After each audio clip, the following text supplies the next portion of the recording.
Buenas tardes a todos y a todas. Estamos sumamente complacidos de ver un anfiteatro tan lleno. Me decía Lida, es que en realidad, Luis Alberto, lo que vive el país es importante y dentro del recinto de ciencias médicas hay un sustrato que está emergiendo que quiere discutir cosas que hacen falta. Así que Lida, si tu percepción es correcta, estamos muy orgullosos, muy contentos de recibirlos aquí en el anfiteatro del Senado Académico para esta discusión sobre qué tipo de investigación necesitamos en las ciencias sociales a cargo del doctor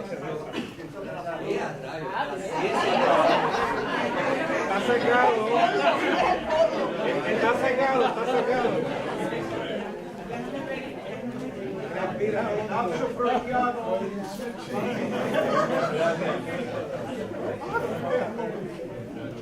Aclaramos entonces, viniendo del Departamento de Ciencias Sociales de la Escuela de Salud Pública, es obvio que nosotros entendemos la salud como un asunto eminentemente social y precisamente el doctor Joan Benac viene de ese trasfondo, un gran colaborador de la Comisión de Determinantes Sociales. Lo que vamos a hacer aquí en este momento, en este tiempo, es lo siguiente.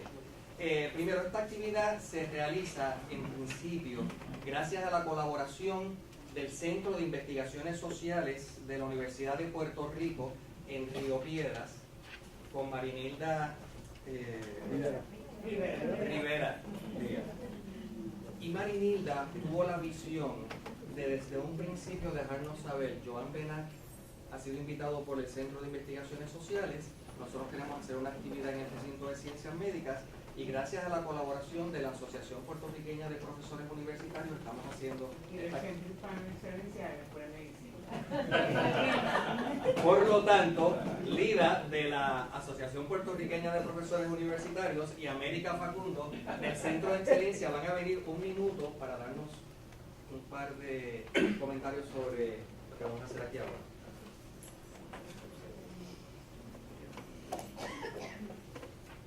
Bueno, muy buenas tardes a todos y a todas nuevamente. Les doy la más calurosa bienvenida a este foro, no solamente por el contenido de la información que vamos a estar discutiendo aquí, sino porque este es el foro de donde fluye gran parte de la discusión, gran parte de la discusión como Senado Académico que rige este recinto. De aquí salen recomendaciones, de aquí sale retos, así que nos pareció que era un espacio importante donde sostener esta discusión.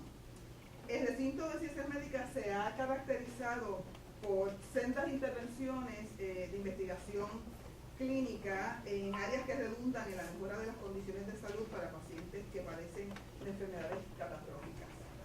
También nos hemos caracterizado por las intervenciones comunitarias llevadas a cabo, las cuales han logrado generar información que empodera y transforma comunidades. Lamentablemente, y frente a la situación creada en el país por sus gobiernos, hemos abandonado todo el potencial de nuestras destrezas colectivas. Nos hemos encerrado en nuestros laboratorios, en nuestras clínicas, en salones de clase, claudicando al cuestionamiento de agendas político-partidistas que intentan secuestrar el derecho a la información, a la generación de ideas que reten lo establecido para mejorarlo, a la transparencia de las metodologías y a la búsqueda de soluciones que trasciendan nuestro beneficio individual y repercutan en el beneficio del país. Nos alejamos de una discusión de análisis sobre el índice de desarrollo humano, desarrollado también por el muy agredido Instituto de Estadísticas.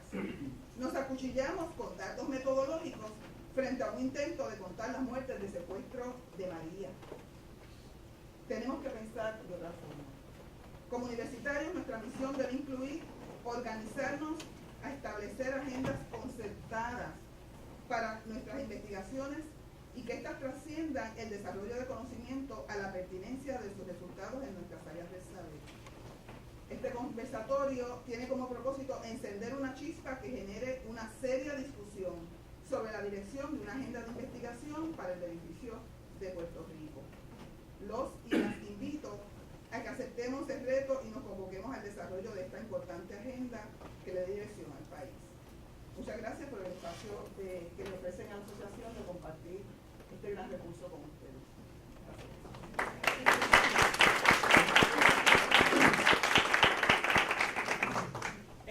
Buenos días, un poco menos formal. Cálida bienvenida al doctor Benac. Cataluña y Puerto Rico tienen varias cosas en común. Ya sabemos algunas de ellas. Y como decía Luis, el ver este anfiteatro lleno es un goce, pero sobre todo es un placer ver una audiencia tan multidisciplinaria como esta. El Centro Hispano de Excelencia de la Escuela de Medicina está dedicado a revestir el currículo de los estudiantes, los residentes y la facultad de la Escuela de Medicina con conocimiento de lo que son los determinantes sociales de la salud y las disparidades en salud, con el propósito de que se incluya en todo el trabajo que se hace. Así que es totalmente compatible con el trabajo que el doctor Benac ha estado haciendo y que hemos visto a través de otros medios electrónicos. Estamos bien felices de que hoy sea en persona aquí con nosotros. Muchas gracias.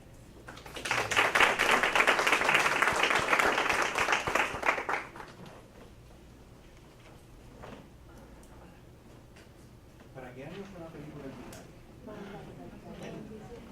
1997. Sí. Correcto. Antes de que Leonardo DiCaprio hiciera una de las películas más taquilleras en la historia, yo conocí al doctor Joan Benac. Ambos éramos estudiantes en la universidad, éramos compañeros, estudiantes de un programa doctoral, y me sorprendió la primera vez que escuché un informe oral que él tuvo que dar en una clase. Todavía no estaba la fiebre del Titanic y ya él salió hablando del Titanic. Joan, no sé si te acordarás de aquel caso. Él presentó una investigación sobre clase social y la sobrevida, o mejor dicho, la mortalidad en el Titanic. Todos los que vieron la película saben el fetichismo de la mercancía. Un barco lujoso escondía que debajo de la tripulación, debajo del lujo que había en el barco, toda una explotación hacía posible que se llevara a cabo el funcionamiento de ese barco. Y en un informe que Joan Benac hizo en una clase, sacó a relucir los diferentes tipos de mortalidad, o mejor dicho, la tasa de mortalidad diferenciada por cada clase social dentro del barco. Nosotros todavía hoy en Puerto Rico estamos batallando sobre la mortalidad general en Puerto Rico en meses recientes.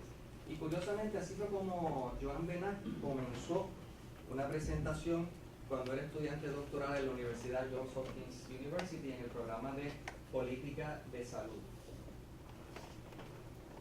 Actualmente, Joan es profesor de la Universidad Pompeu Fabra en Barcelona y es una universidad sumamente reciente, una universidad joven, nueva, vibrante, 1990. Nuestra universidad se creó en el 1903 y más de 100 años después de creada la universidad, lo que fue un excelente proyecto social, como nos dijo Lida, está hoy bajo asedio. La Universidad Pompeu Fabra se crea en el 1990, una universidad vibrante, con nuevos currículos, nuevas ideas, y curiosamente utilizan como figura de renombre Pompeu Fabra, un ingeniero del siglo XIX que se dedicó a hacer una gramática catalana. Hizo un diccionario de términos catalanes porque no existía.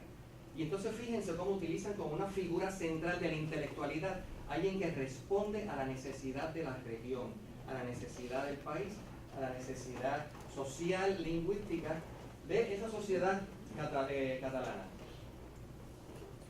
Más recientemente, él trabajó como uno de los miembros en uno de los comités, las redes de conocimiento, que apoyaron la Comisión de Determinantes Sociales de la Salud, y 4 años después hace un informe.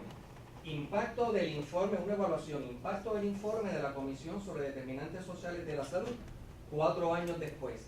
Una de las cosas que llama la atención de esa evaluación que hizo Benac junto con Carles Montaner es la banalización de los determinantes sociales, o mejor dicho, porque ellos no usan ese término, la despolitización. ¿Cómo es posible que 4 años después, un documento que fue tan fantástico y tan genial, algunas personas empezaron a aguarlo, algunas personas empezaron a despolitizarlo, y yo diría 10 años después, porque este año se cumple 10 años del informe, es todavía más banalizado? Por ejemplo, en la revista arbitrada Health, Culture and Society hay un artículo que se llama Social Sutra, Yoga, Identity and Health in New York Changing Neighborhoods. El autor Biswas, y aparece en la próxima clase. No, perdón. El abstract dice claramente, la primera oración del artículo dice claramente, el yoga es un determinante social de la salud. Y a mí esto lo que me parece que si sigue banalizando la idea de los determinantes sociales, se ha despolitizado hasta ahora que casi cualquier cosa puede ser un determinante social de la salud, y no tan solo eso, sino que se publica en una revista arbitrada. Pero si esto es lo que nos ha dicho, lo que ha hecho la persona de Joan, quiero presentarles en los próximos 3 minutos nada más el contexto por el cual en Puerto Rico es fundamental discutir qué tipo de investigación nosotros queremos en las ciencias de la salud. Claro, ciencias de la salud. Ayer, tengo 2 noticias de ayer. Un estudio revela que dejar activa la ley 80 reducirá empleos en la isla. Esta es la ley que no garantiza, pero que dice, si algún patrono injustificadamente despide a un empleado, tiene que pagar una mesada. Pues un economista dice, según un estudio, la economía de Puerto Rico podría perder 1.300 millones si dejamos esa ley intacta, en vez de simplemente quitar o eliminar el derecho a ser recompensado por un despido injustificado. Cuando yo veo esto, me acuerdo enseguida del libro Confesiones de un francotirador económico, y es fundamental. Cuando hablamos de las ciencias de la investigación, de los métodos de investigación, siempre tenemos que preguntarnos, ¿de alguna forma hay o no hay influencia de una economía política a los resultados de una investigación? Y John Perkins dice claramente, yo fui un economic hitman. Si a mí me pagaban, si a mi corporación le pagaban, nosotros como economistas justificábamos lo que fuese. Próximo. Ayer se dio también por una gran victoria para el país, una de cal y otra de arena. El Centro de Periodismo Investigativo había demandado al gobierno de Puerto Rico para tener acceso a información relacionada con las muertes luego del huracán. Ayer se consiguió finalmente la resolución de parte de la jueza, y es fundamental, es genial lo que allí sucedió. Comento brevemente porque está relacionado con nuestra escuela y con nuestro programa de determinantes sociales. Gobierno tendrá que entregar información sobre las muertes de María. Dice, el gobierno de Puerto Rico tendrá que entregar en 7 días al Centro de Periodismo Investigativo la base de datos de muertes registradas en Puerto Rico, los certificados de defunción, todo, excepto seguro social. Y me parece fundamental que aquí tengamos claro, cuando hablamos de qué tipo de investigación nosotros necesitamos en las ciencias de la salud, nosotros estamos en una coyuntura bien particular en Puerto Rico. Una crisis económica, una crisis financiera, una crisis de falta de transparencia, y ahora es que las ciencias de la salud se hacen más importantes que nunca. Por favor. Quiero comentar que el joven Ediel Omar Ramos Meléndez, que se encuentra aquí, Ediel, por favor. Ediel escribió este artículo, La falta de acceso a la información cuesta vidas. El 30 de noviembre del 2017, Ediel es candidato doctoral en nuestro programa de determinantes sociales de la salud. Como parte de su experiencia práctica, trabajó con el Centro de Periodismo Investigativo. Él publicó en el Centro de Periodismo Investigativo este artículo, y ese artículo, Ediel, yo no sé si usted está consciente, fue uno de los documentos que usaron los abogados para ganar el caso en contra del gobierno.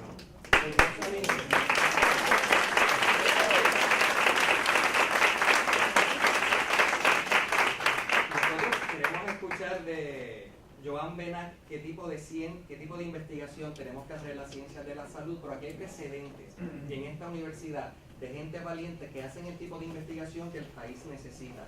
Quiero comentar 2 cosas bien breves para que ustedes vean el alcance de esta situación y el alcance de lo que una investigación que se hace como parte de un programa de práctica termina siendo. Le voy a decir lo que la Corte determinó que se le tiene que dar en 7 días al Centro de Periodismo Investigativo. Las defunciones registradas de Puerto Rico desde el 18 de septiembre de 2017 hasta la fecha más reciente, entradas en el sistema de registro demográfico de Puerto Rico en formato de bases de datos completas, desglosadas conjuntamente por día y municipio. Copia de todos los certificados de defunción emitidos en Puerto Rico desde el 18 de septiembre hasta el presente. Copia de los permisos de enterramiento otorgados en Puerto Rico desde el 18 de septiembre. Copia de los permisos de cremación otorgados en Puerto Rico desde el 18 de septiembre. Autorización para acceder a la libreta manual en el que se registran los permisos otorgados a cada funerario y casa de cremación, a cada una de las oficinas del registro demográfico y acceso a la base de datos sobre las causas de muerte que mantiene el registro demográfico de Puerto Rico. Esto solamente se pudo conseguir porque se había demostrado que hay ciencia, que hay investigación, que es fundamental hacerlo. Por último, quiero leerles lo que menciona la jueza en su planteamiento. Dice, de eso se trata el derecho constitucional de acceso a la información. Pues la premisa es sencilla. Si el pueblo no está debidamente informado, y para eso estamos nosotros los investigadores en las ciencias de la salud, con una responsabilidad para informar al pueblo, eso no lo dice la decisión, lo digo yo. Si el pueblo no está debidamente informado del modo en que se conduce la gestión pública, se verá coartada su libertad por medio del voto o de otra forma, a su satisfacción o insatisfacción con las personas, reglas y procesos que lo gobiernan, como surge de la orden ejecutiva del gobernador de Puerto Rico. Como parte del proceso de recuperación es importante garantizar la transparencia en los daños ocasionados a la vida y a la seguridad de nuestros ciudadanos. El estudiante de nuestro programa doctoral en su artículo decía, la falta de acceso a la información cuesta vidas. Este es el tipo de ciencia que nosotros tenemos que seguir haciendo desde el recinto de ciencias médicas. Le pedimos a Joan que nos ayude en este esfuerzo de hacer una ciencia que responda a las necesidades del país. Joan.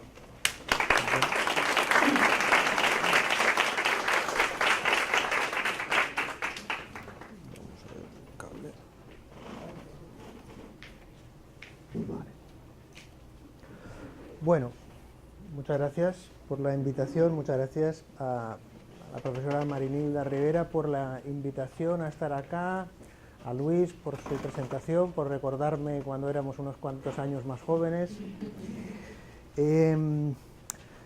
Voy a hablar en esta charla, la he titulado, como pueden ustedes ver, ¿qué tipo de investigación necesitamos en salud pública? No son ciencias sociales, pero tampoco son ciencias de la salud exactamente, porque como ustedes saben, las ciencias de la salud es un campo abrumadoramente grande. Yo soy médico de formación originalmente, pero luego ya me fui decantando hacia la epidemiología, la sociología, otras ciencias sociales, y ahora mismo pues trabajo, mi campo de acción es la salud pública.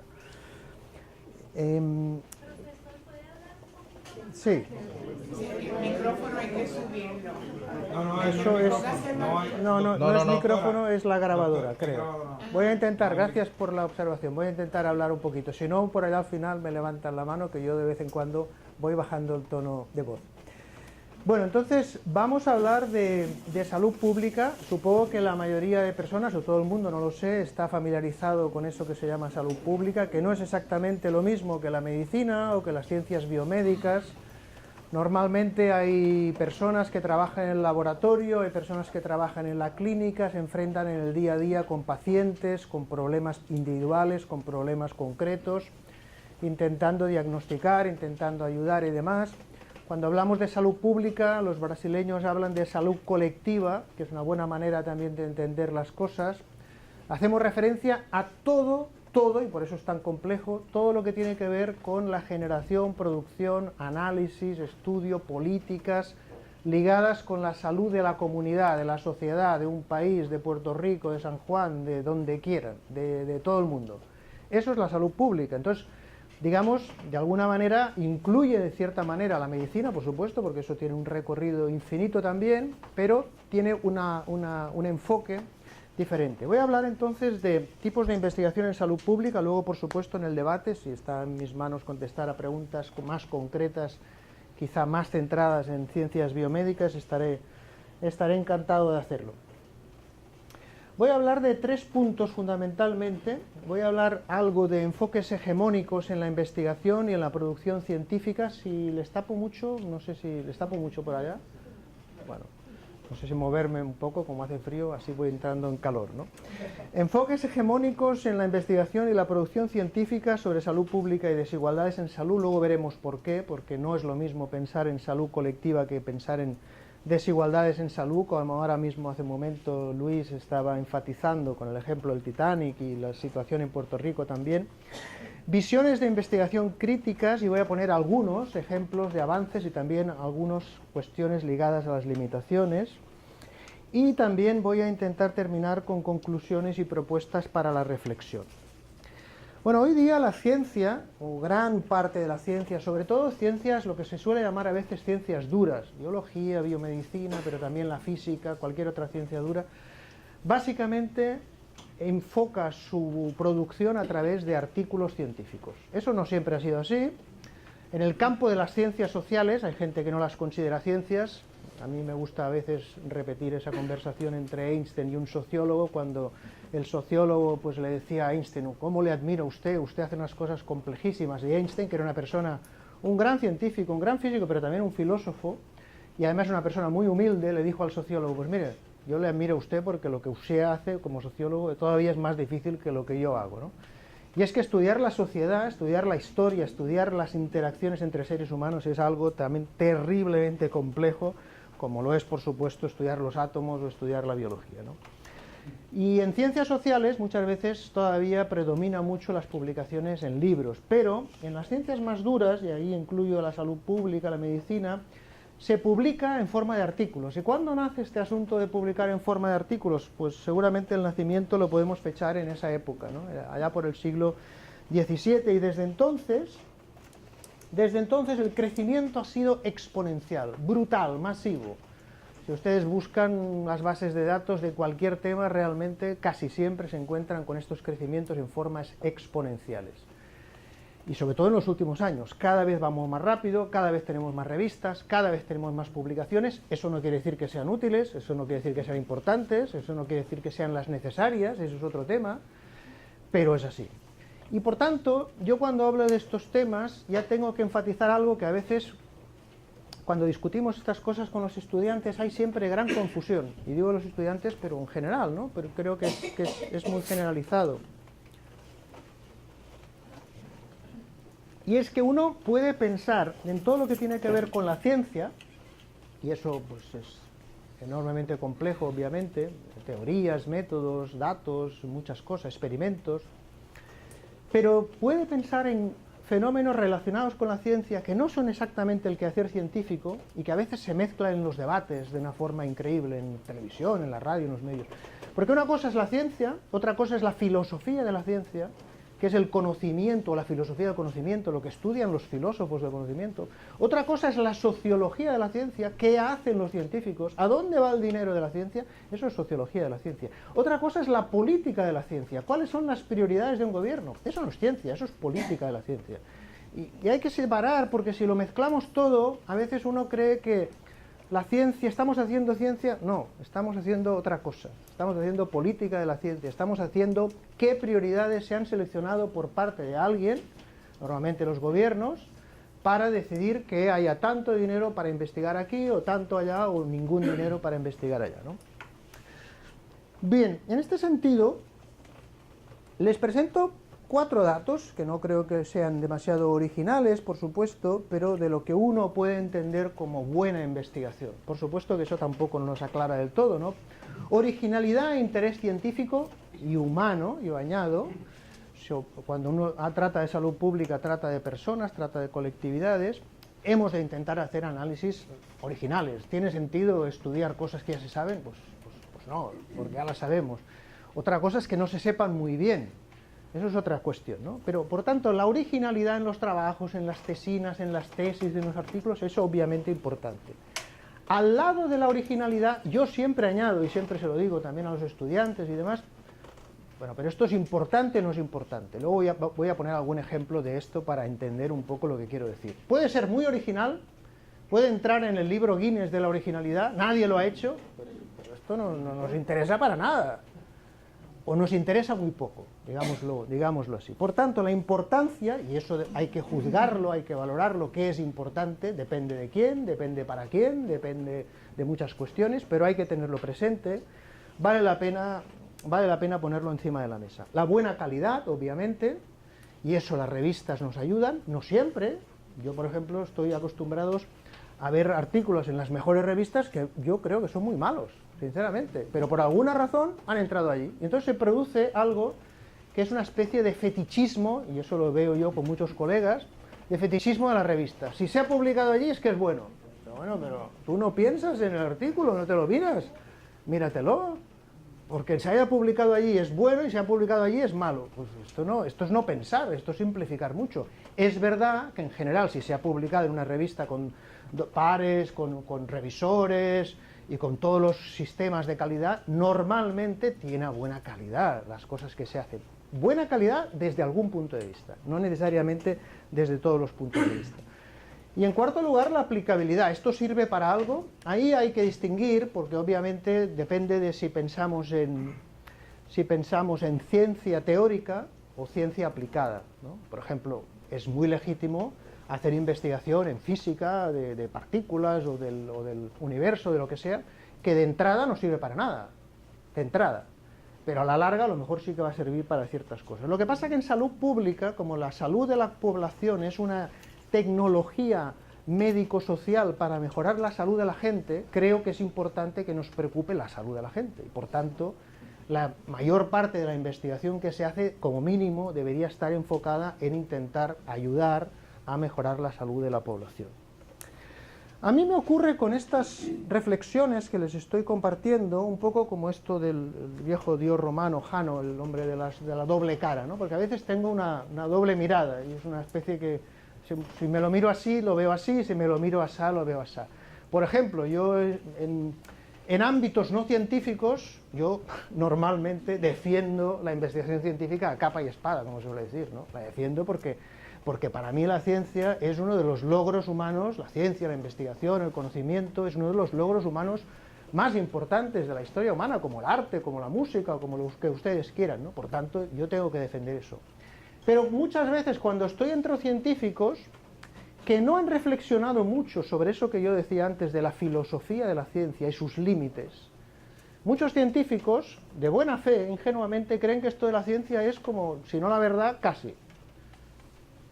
No, la ciencia es muy importante, la ciencia nos ha conducido a conocimientos, a tecnologías, a muchas cosas, pero la ciencia tiene muchas limitaciones, y si no, no se entiende por qué la ciencia de ahora, de aquí a 50 años, no se parece en nada, o ha cambiado mucho, ¿no? La ciencia que ahora se está haciendo y que es establecida, de aquí a 200 años, si el planeta por ahí existe, digamos, pues quién sabe lo que dirán de aquella gente allí en Puerto Rico, el 2018, hablando de esto, hablando del otro, no se parecerá en nada. Si fuera la verdad, no tendría sentido. La ciencia tiene muchos límites y hay que entender algunos de ellos, porque si no también nos confundimos mucho, ¿no? Entonces, yo antes cité a Einstein, un filósofo, aparte de un gran físico, ¿no? Y un gran científico, y un gran pacifista, tiene enorme interés sus textos sobre estas cuestiones. El conocimiento científico, decía él, es la cosa más objetiva que el hombre, que el ser humano conoce. No es la verdad, pero es importante, por supuesto, nos ayuda mucho, pero también decía con mucha humildad que la ciencia no es más que un refinamiento del pensar de cada día. Lo mismo que hay una cosa que se llama pseudociencias, y que alguien por alguna razón, no se sabe de dónde, dice esto es la verdad, y bueno, si te lo crees, y acto de fe, ¿no? Y en cambio en la ciencia, Einstein nos recuerda humildemente que la ciencia es básicamente algo de sentido común, lo que pasa es que es un sentido común muy refinado. Hacer un artículo científico bien hecho, ustedes saben lo que cuesta. Una página, yo la primera vez que me di cuenta hace muchos años, ¿no? Cuando un epidemiólogo belga me presentó ahí delante en 10 minutos su tesis doctoral después de 4 años y me dijo, esto es mi tesis, 4 años de trabajo, 3 páginas. Dije, pero esto es así, ¿cómo puede ser? Cuesta mucho hacer buena investigación, ¿no? Pero efectivamente solo es, o no es más que el conocimiento, digamos, refinado de lo que es el sentido común en muchos sentidos. Y por otra parte, un filósofo, o un sociólogo mejor, un sociólogo francés, Pierre Bourdieu, de enorme interés para muchos temas, dice que la ciencia es cómplice de todo lo que le piden que justifique. Caramba, esto ya nos deja un poco más inquietos, ¿no? Porque parece que sí, que esto de la ciencia es muy importante, pero que también, como decía alguna de los comentarios de Luis anteriormente, la ciencia sirve para justificar muchas cuestiones. Y efectivamente, en el ámbito especialmente de las ciencias sociales, todavía con mayor medida. Yo les voy a presentar 3 ejemplos para empezar un poco en todas estas reflexiones y a pensar en voz alta, que espero que les surjan preguntas, que es de las cosas más interesantes que pueden surgir en un debate o en una lectura, ¿no? Pensar y buscar preguntas. Les voy a presentar 3 ejemplos, que luego los voy a retomar durante a mitad de la charla, un poco al final, para ir pensando en algunas cuestiones. El primer ejemplo es el más conocido de la salud pública. ¿Cuál es lo que sabemos repetidos tanto en los libros de texto? Bueno, hay unos cuantos ejemplos, no hay uno, ¿eh? Pero uno de los que más, sin duda, es el tema del tabaco y la salud. El que más, uno de los que más. ¿Desde cuándo lo sabemos? ¿Se han hecho ustedes esta pregunta? Porque hoy día parece obvio. Fumar es malo para la salud. Bueno, pero eso no lo hemos sabido a lo largo de toda la historia humana. ¿Cuándo la humanidad aprendió a través de investigación que esto de fumar era malo para la salud? Hoy probablemente nadie de los que estemos aquí ponga en duda esta cuestión, ¿no? Pues lo aprendimos de una forma muy lenta y la investigación nos la enseñó muy poco a poco. Estos son estudios de un señor muy desconocido, Ángel Roffo, que publicó primero en alemán. La ciencia antes se publicaba en alemán, en francés, en inglés, ahora solo se publica en inglés, o casi, ¿no? Y Ángel Roffo, en sus estudios experimentales, ya decía, lo que ustedes tienen aquí, que en muchos experimentos animales parece que esto de fumar y el humo del tabaco y tal es malo para la salud. Estamos en los años 20, 30 y en adelante.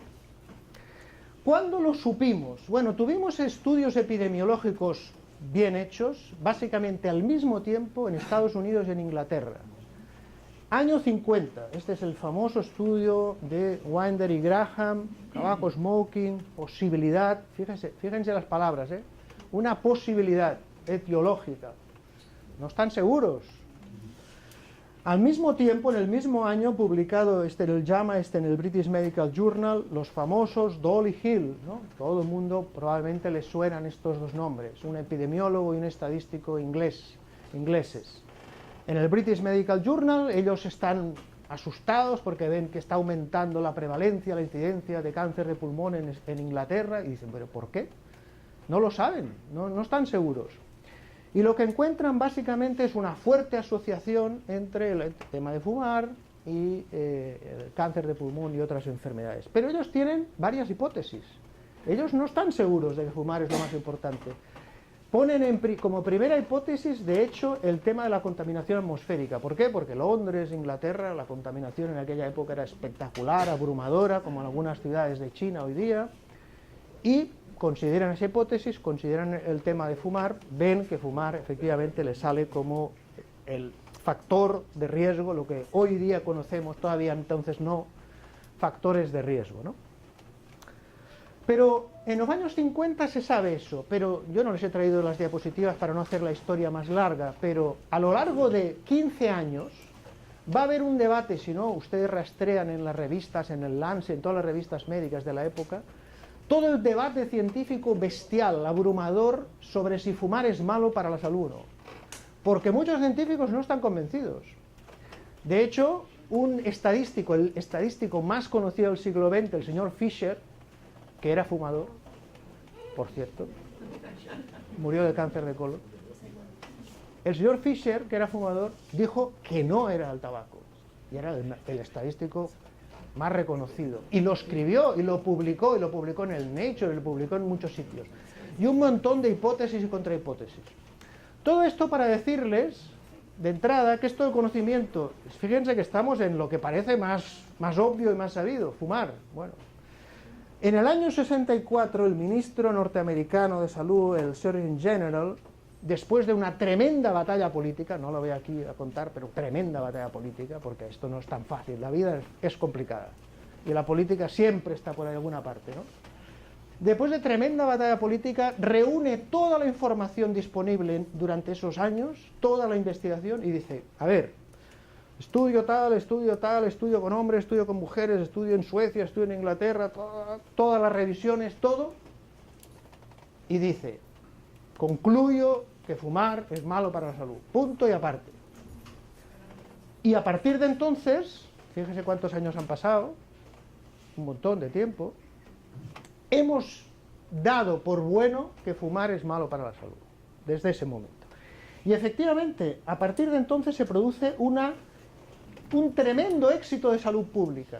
¿Por qué? Porque en Estados Unidos, aquí tienen ustedes los datos, las cifras del consumo anual per cápita de cigarrillos, y ven ustedes cómo hay una serie de fases entre la Primera Guerra Mundial, que se distribuyeron los cigarrillos masivamente, todos los soldados fumaban, un auténtico espectáculo, hasta que llega el informe, y a partir del informe empieza a reducirse el hábito de fumar en Estados Unidos y en otros países, un poquito más tarde, en Japón, en Francia, en Inglaterra, en muchos países, va, a medida que la gente empieza a saber que esto de fumar es malo para la salud, empieza a reducirse. Luego voy a retomar el tema, porque vamos a aprender algunas lecciones más sobre estas cosas. Segundo ejemplo, que mejore la salud pública no quiere decir que mejore la salud para toda la gente al mismo tiempo. No quiere decirlo para nada. Las políticas de salud pública pueden ser muy buenas para la población y muy malas para la equidad. Imagínense ustedes que la desigualdad de lo que quieran, de mortalidad, de lo que sean, es así. Supongan que es así. Y pasan unos años, supongamos que esto es la esperanza de vida, y pasan unos años y estamos mejorando nuestra esperanza de vida. Estos son los ricos, estos son los pobres, y esta es nuestra esperanza de vida. Pasan 40 años y nuestra esperanza de vida, en lugar de ser esto, es esto. ¿Qué ha pasado? Que ha mejorado la esperanza de vida, en promedio. Pero fíjense, hemos pasado de aquí a aquí. Ha mejorado la esperanza de vida y ha aumentado la desigualdad en la esperanza de vida. Y esto, a mí que me preocupa la desigualdad en la salud, es un tema crítico, porque tiene muchos elementos éticos, de justicia social, políticos y demás. Por tanto, no es suficiente con que salga por alguna parte el ministro o la ministra de Salud y diga, está mejorando la salud, promedio. No, yo siempre digo, ¿en quién? ¿En dónde? ¿Cómo? Porque si no, me quedo con una parte del conocimiento que no la sé. Y yo necesito saber eso también. En el año 80 se produce un estudio de enorme impacto mundial que se llamó el Informe Black.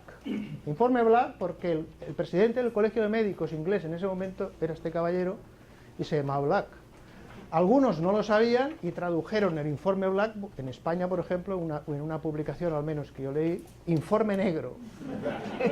No, señor Black no es el Informe Negro. Y era negro quizá por las muertes, porque hubo el Informe Black, documentó una cosa extraordinariamente interesante. Ustedes seguro que recuerdan que después de la Segunda Guerra Mundial, después de tremenda batalla política, nunca lo podemos olvidar, nada se regala aquí, tremenda batalla política, se ganó la joya de la corona en Inglaterra del sistema del National Health Service. ¿Qué quería decir esto? Salud básica y de cierta calidad y cada vez más para toda la población, universal. Eso había ocurrido en Inglaterra, ocurrió en Inglaterra, había ocurrido en Suecia, unos cuantos países, se extendió más o menos en algunos otros países. Esto estamos hablando del año 46, 47, 48. Han pasado 30 años, año 80, gobierno laborista en Inglaterra, y se dan cuenta de que a pesar de tener el mejor sistema de sanidad del mundo, el mejor, hay tremendas desigualdades en la salud entre la gente, según las clases sociales, por ejemplo, tremendas. Y no solo eso, están aumentando. Y entonces dicen, vamos a poner toda la evidencia científica en un informe, el Black Report, para saber qué está pasando. Y eso es lo que hacen. Y el Black Report publica ese informe, pero pasa una cosa muy interesante, ¿no? La política otra vez. Fíjense ustedes que lo voy a repetir unas cuantas veces, luego ya se lo imaginarán, ¿no? Que es la política, porque siempre está presente. Gana las elecciones la señora Thatcher en Inglaterra, año 79. La señora Thatcher no le gusta que el gobierno laborista haya publicado el Black Report. ¿Saben lo que hace? Recuerden, no tenemos internet, no tenemos ordenador, no tenemos nada en esa época, ¿eh? Esto es muy reciente, nada. Había fotocopias, eso sí. Bueno, la señora Thatcher dice, no se puede publicar este informe, no me gusta. De hecho, la señora Thatcher hizo una cosa terrible, prohibió a los investigadores e investigadoras sobre desigualdades en salud durante cierto tiempo, y esto no se recuperó hasta años después, y duró con Mayor y tal, los grupos de estudio de las desigualdades en salud ya no se podían llamar así, se tuvieron que llamar estudios sobre las variaciones en salud. Mire qué curioso. Variaciones. Y es que las palabras son el instrumento político más y social más importante que hay. Por eso a mí no me gusta la palabra disparidades, que se usa en Estados Unidos, porque no refleja muy bien de qué estamos hablando. Me gusta más desigualdad social, me gusta más inequidad. Eso podríamos extenderlos, no es el momento de hacerlo. América va a preguntar sobre eso luego. No, al contrario, que agradezco el... Podemos discutirlo más tarde. No, es muy común, se publican cientos de papers en Estados Unidos, casi siempre aparece la palabra disparities, casi siempre. No siempre, casi siempre. Bueno, fíjense, este comentario del Black Report apareció en el Lancet, que básicamente refleja esto de que la táctica conservadora en ese momento fue tomar el informe y ponerlo en la basura. Y los autores del informe tuvieron que batallar durante 2 años hasta publicarlo finalmente como libro en la editorial Penguin. ¿Qué había en ese informe? Por ejemplo, había cosas como estas, tan interesantes como estas, que luego cientos, literalmente miles de papers científicos han reproducido, publicados en las mejores revistas del mundo. ¿Ven estas barritas de aquí? Sencillamente eso es el 1, que está por aquí. El 1 quiere decir la clase social más rica, gracias. El 5 quiere decir la clase social más pobre, medida de alguna manera, no vamos a entrar en esto. Y estos son, por ejemplo, tasas estandarizadas por edad de mortalidad de varias causas de muerte. Y lo que hacen estos autores es decir, a ver, ¿de qué muere? ¿Cuál es el riesgo de morir de la clase 1, de los más ricos, de los menos ricos, más?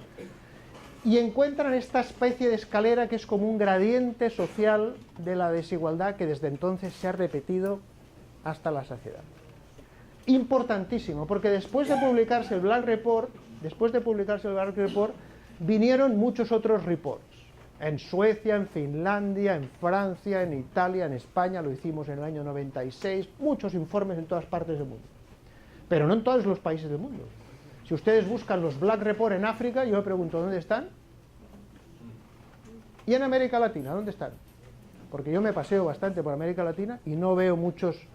Lo que entonces se llamaba Black Report, ahora se llaman Estudios de Determinantes Sociales de la Salud y la Equidad. No hay muchos países, no hay muchas ciudades. Es muy importante tener esta investigación. Si no tienes esa investigación, ¿cómo vas a tener una visión global de lo que pasa, por ejemplo, en San Juan, o en Medellín, o en Bogotá, o en México, DF? Necesitamos esa visión colectiva de la salud y de la desigualdad. Y fíjense la reflexión, los autores, 10 años después del Black Report, estamos en un país rico, Inglaterra, un país con mucha desigualdad también, pero dentro de la riqueza. 10 años después del informe Black, ¿qué pasó? Siguen las desigualdades, siguen aumentando las desigualdades, las causas de esto son sociales y económicas fundamentalmente, y una serie de consideraciones generales que no vamos a entrar aquí. Tercer ejemplo, bueno, el tercer ejemplo lo conocen mejor que yo, porque acaba de salir hoy, ¿no? Acaba de salir estos días, ¿no? Estamos en investigación bien hecha y útil, como se está demostrando con este estudio que se ha publicado hace muy poquitos días, ligado con el huracán. Estos son algunas de las imágenes de la NASA, donde se ve un ejemplo de lo que pasó, que ustedes saben mejor que yo en relación a la cuestión eléctrica, antes y después, y por supuesto el estudio publicado en el New England Journal of Medicine, que es la revista o una de las revistas más prestigiosas que existen en el campo biomédico, epidemiológico y de salud pública, ¿no? Este autor, en el American Journal of Public Health, ponía en el título Resilience, I call it resistance, ¿no? Se ha puesto muy de moda la palabra resiliencia, pues él decía, en lugar de hablar de resiliencia, estoy hablando de resistencia. Y con ese dato que ustedes conocen perfectamente de la estimación que han hecho y que ha dado lugar, y está dando lugar, y esperemos que dé lugar, a mucho debate, a mucha protesta, a muchas cuestiones, como ahora hace un momento Luis nos comentaba también durante estos días, ¿no? Bueno, esto es solo para manifestar que yo creo en la investigación, creo en la ciencia es útil, la ciencia es necesaria, la queremos, la necesitamos, pero no toda la ciencia. Necesitamos según qué tipos de ciencia. Es como si yo les digo, ¿necesitamos ciencia de la máximo nivel para saber cómo matar mejor a la gente? Pues miren, no duden de que hay muchos investigadores en el mundo, más o menos quizá 500.000, que están investigando estas cosas. Por tanto, la ciencia sí, pero la ciencia aplicada ¿a qué? ¿Verdad? Aplicada a la salud, o aplicada al beneficio social, o aplicada a la mercantilización y a ganar dinero y al beneficio, ¿no? Depende de qué estemos pensando. Entonces voy a hacer algunas reflexiones críticas, me voy a entretener en estos próximos minutos, algunas reflexiones críticas sobre tendencias de la actual investigación científica que a mí me parecen bastante preocupantes. Y les voy a poner algunos ejemplos. Ya les he dicho un poco la parte bonita, pero ahora vamos a ver una cara más oscura. Y la cara más oscura tiene que ver con varias cuestiones.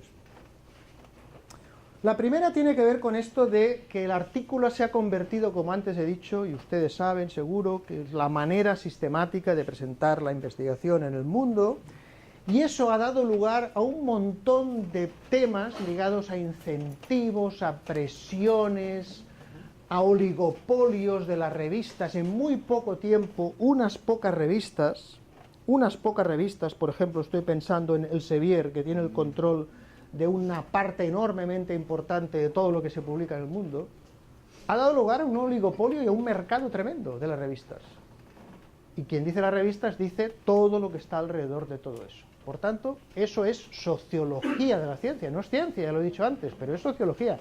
Hemos de saber lo que pasa ahí, no hemos de ser ingenuos, de decir, bueno, la ciencia, yo publico, yo hago, sí, está muy bien, tú publicas, estás en tu laboratorio, haces lo que sea. Bueno, pero eso también te afecta, eso es importante reflexionar, ¿no? Y por tanto estamos ante ese síndrome de publicar o morir, ¿no? Que es realmente una forma tremenda de disciplina, sobre todo ante los investigadores e investigadoras jóvenes, porque o publican desesperadamente o te mueres, o no tienes nada que hacer, ¿no? Publicar o morir. Publish or perish. Publish or perish, que didn't publish, so he perished. Que puede ocurrir, y no vamos a entrar en nada en el detalle, pero todo el proceso de publicar, ¿cuándo se corta esto? Pues depende de cada momento, obviamente, todo esto es complejo, no tenemos aquí tiempo para entrar, pero desde la idea, la publicación, la lógica del paper, todo el proceso está sujeto al riesgo de que aquello acabe mal. Pero, curiosamente, casi todos los papers se publican. Al final del final, casi todo se publica. ¿Dónde? Bueno, eso es otro tema, ¿no? Eso es otra cuestión. Eso es otra cuestión. Y por tanto, obviamente, hay que ser selectivo y uno tiene que saber la calidad, ya lo he dicho antes, la originalidad, la importancia, la calidad. No cuesta nada salir en un medio y decir 4 barbaridades. Sí que cuesta publicar en una muy buena revista. Nada que ver, ¿no? O no cuesta mucho publicar una cosa en el periódico. Sí cuesta publicar. Por eso cuando sale no sé quién y dice, no, este estudio del New England Journal of Medicine no reúne las calidades científicas. Bueno, esto es mala fe o ignorancia o las dos cosas a la vez, ¿no? Claramente. El otro punto tiene que ver con esas características, que este es un artículo en Emerging Themes in Epidemiology mostraba, que son elementos, ¿no? Los científicos y científicas no dejan de ser personas, obviamente, entonces también se ven expuestos a todo tipo de elementos psicológicos, valorativos, sobre su vida. Yo a veces digo que las universidades y los centros de más poder y más prestigio son también centros que tienen elementos de toxicidad, porque la gente, esto es como un cantante de ópera, ¿no? Se cree que ha salido de este mundo, ¿no?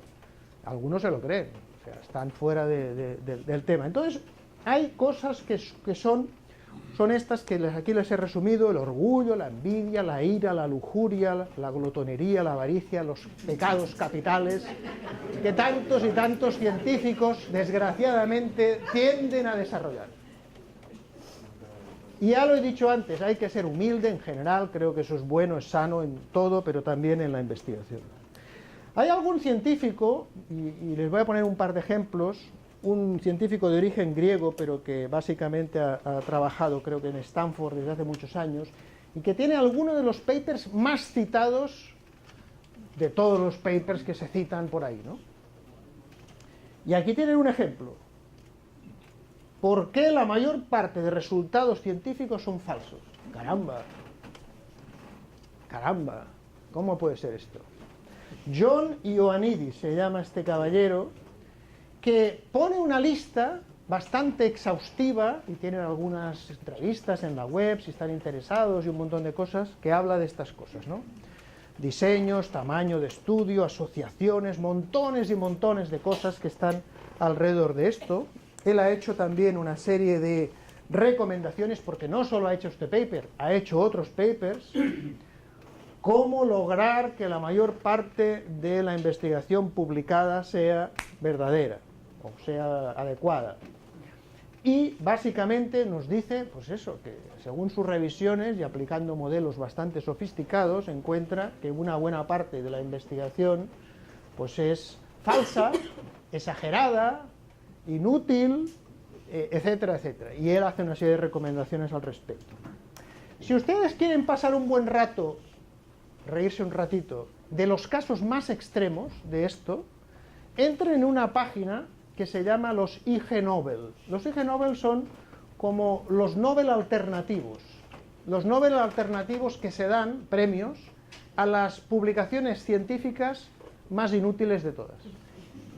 Por eso digo que uno tiene un buen rato, se lo pasa un rato. Están publicados en revistas científicas, no en cualquier parte, por tanto, pero recuerden lo que antes les decía de la interés, originalidad e importancia. Les pongo algún ejemplo, aquí tienen la página web si a alguien le interesa, aquí a la derecha en la parte superior. Bueno, aquí tienen, ustedes pueden leerlo, aquí tienen todo tipo de títulos de enorme interés, ¿no? Sí, puede ser, sí. En psicología,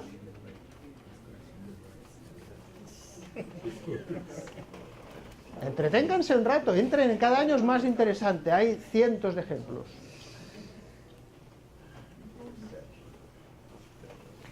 Things look different when you bend over and view them between your legs.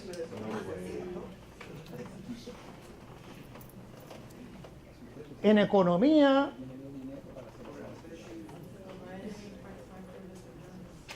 en física hay de todo. Hay buenos journals, no son journals. El impact factor, por cierto, luego podemos hablar de esto, no es más que un número fetiche, por cierto, ¿eh? Eso el impact factor, borrémoslo de nuestras cabezas porque sí, puede servir como referencia, nos lo piden, pero que el impact factor refleje algo ligado con el interés científico es dudoso como mínimo. La literatura, la química, la física, todo tipo de ejemplos.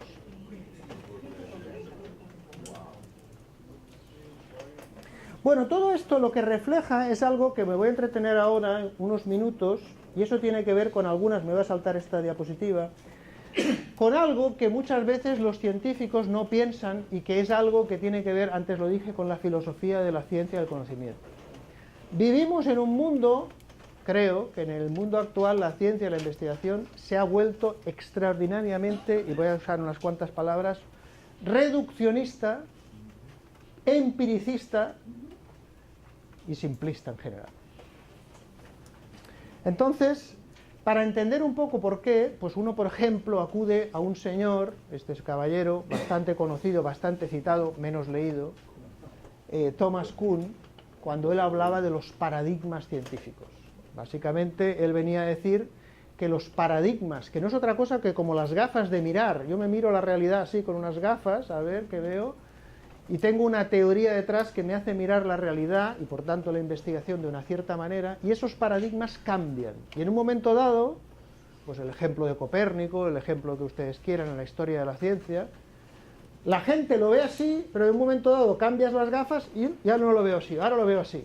Caramba, pero ¿cómo puede ser? ¿Cómo es posible? Y eso ocurre con la teoría y ocurre con los métodos. Yo tengo un colega, un epidemiólogo amigo, extraordinario, buenísimo, un epidemiólogo que ha publicado en las mejores revistas del mundo, tiene un currículum espectacular, un súper especialista en análisis de medio ambiente. Y recuerdo muy bien cuando hace casi 20 años me dijo, ¿has visto esto? Y lo que era esto era que había descubierto, porque se había publicado unos papers, lo que ahora es moneda común, el análisis multinivel. Me dijo, ¿has visto eso? Y a partir de ese momento, él, que no estaba acostumbrado a pensar en factores individuales y factores contextuales, vio la realidad de otra manera. Un cambio. Y eso ocurre en biología, en términos teóricos, ocurre en física, ocurre en ciencias sociales continuamente. Y lo que parece que domina en un momento dado deja de dominar y casi lo borramos de nuestras cabezas. Por tanto, estas características sobre los reduccionismos, el empiricismo, la visión sobre la desigualdad, de la cual voy a hablar un poquito más, la mercantilización, también he dicho algo, y muy importante tener en cuenta, y directamente fraude, en varios niveles, puede ser fraude completo, puede ser semifraude o fraude pequeño, eso es moneda común también en la investigación científica. Y por tanto hemos de ser conscientes de ello y no podemos creernos las cosas más de la cuenta. Les voy a poner algún ejemplo.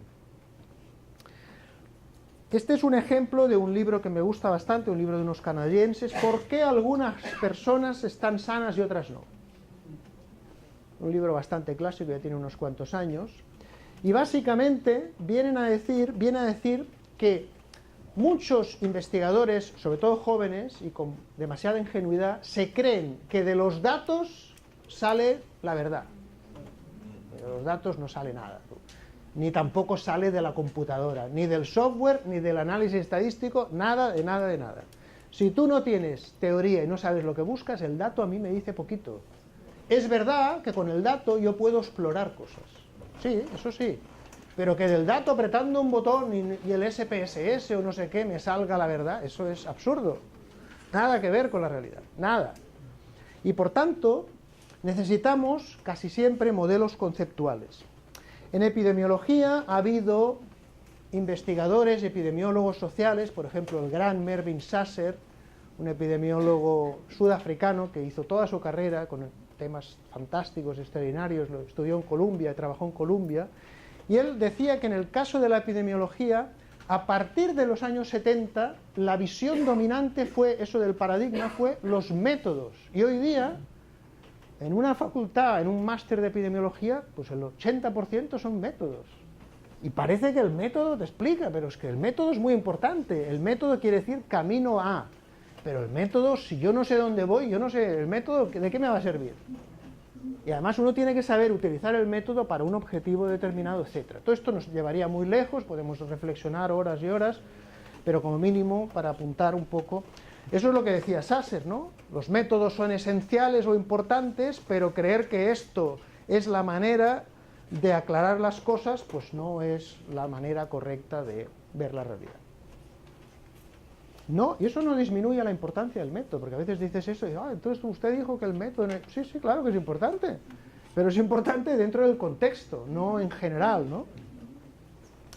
Y en epidemiología, y esta es una gran epidemióloga de Harvard, que yo admiro mucho, Nancy Krieger, yo creo que una de las mejores cabezas que hay, una enorme investigadora, donde habla de la importancia que tiene la visión teórica. En ciencia la teoría es fundamental, lo más importante. Los filósofos y epistemólogos de la ciencia te dicen eso. Lo más importante es la teoría, no el dato. El dato es lo menor. Y el método está por ahí en medio, de alguna manera, ¿no? La teoría nos ayuda a estructurar las ideas, explicar conexiones causales, etc. Por eso, para estudiar casi cualquier cosa necesitamos casi siempre esto. Y eso tiene que ver también con pues la crítica que se ha hecho, y este es un paper, un ejemplo de Mervyn Sasser, cuando decía que eso que se ha dado en llamar la epidemiología de los factores de riesgo, si nos pone a riesgo, ¿no? Porque eso es un paradigma de entender, esa epidemiología que usa los factores de riesgo como si no hubiera nada más en el mundo. Los factores cardiovasculares, el infarto, pues cientos, 300 factores de riesgo. ¿Pero esto qué te explica? Algo falla, algo falla.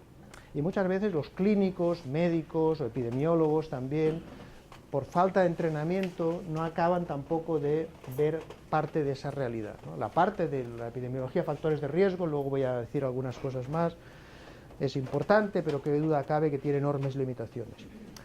Por otra parte, les decía el tema de las desigualdades. Y en el campo de las desigualdades en salud, hace poco hemos publicado un artículo, una tesis doctoral, que muestra, esto está publicado en PLOS ONE, que muestra la desigualdad de las investigaciones sobre desigualdad. Aquí lo ven. Y es una desigualdad que va en aumento. Los países ricos publican casi todo, y los países pobres o de renta media o renta baja casi no publican nada. Y por tanto, y esto es digamos, el análisis de densidades en las cuales se ven cómo domina básicamente Estados Unidos, Inglaterra, los países anglosajones, dominan todo y además dominan por sus conexiones y relaciones de poder. Por ejemplo, el SIDA en África, en Kenia, no sé qué, siempre te sale un inglés por ahí, siempre.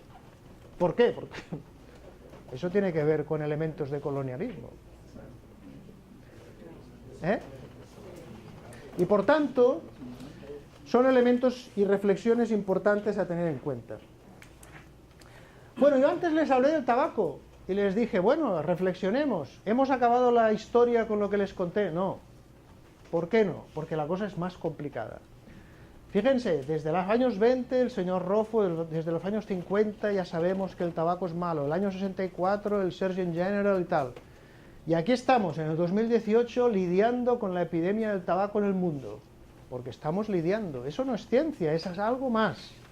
Hay otros elementos que en salud pública estudiamos y que tienen que ver con muchas cosas, entre otras, cuestiones ligadas a las políticas, a la ideología, a la difusión del conocimiento o al dinero que pagan las grandes tabaqueras para defender sus intereses. Veas este paper que se publicó donde la Philip Morris, etcétera, etcétera, pagaban directamente para la elección de los representantes políticos en Estados Unidos.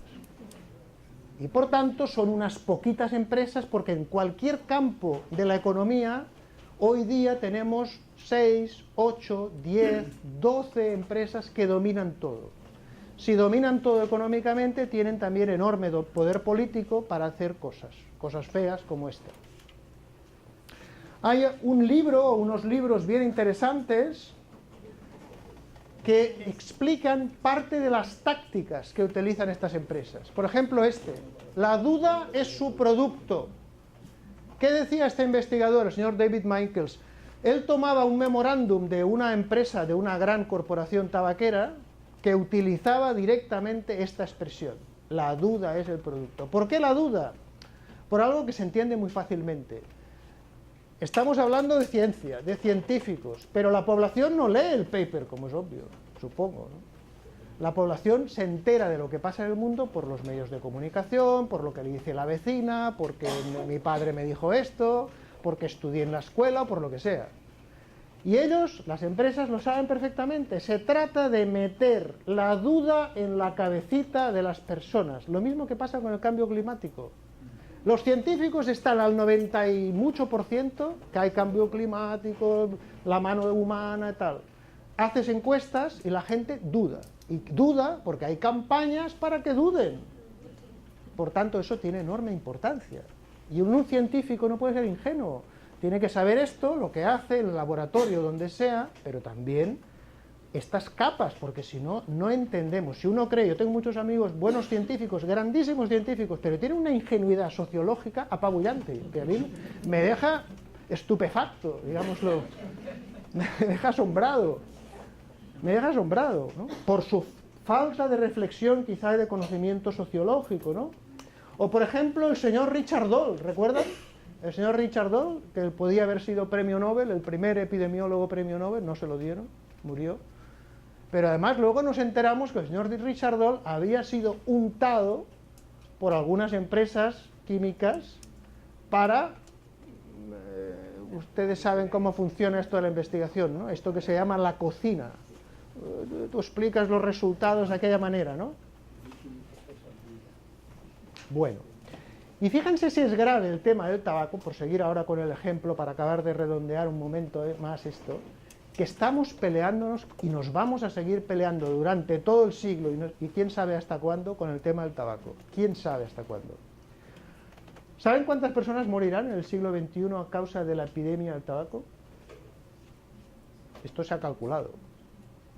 Se pueden equivocar, hay márgenes de error, obviamente. Se estima que en el siglo XXI, fíjense que ya lo sabemos todo, el tabaco, desde los años 50, en salud pública, no es un problema de conocimiento, es otra cosa. Van a morir 1.000 millones de personas. 1.000 millones de personas. ¿Saben cuánta gente vive en el mundo? 7.600 millones de personas actualmente. Poca broma.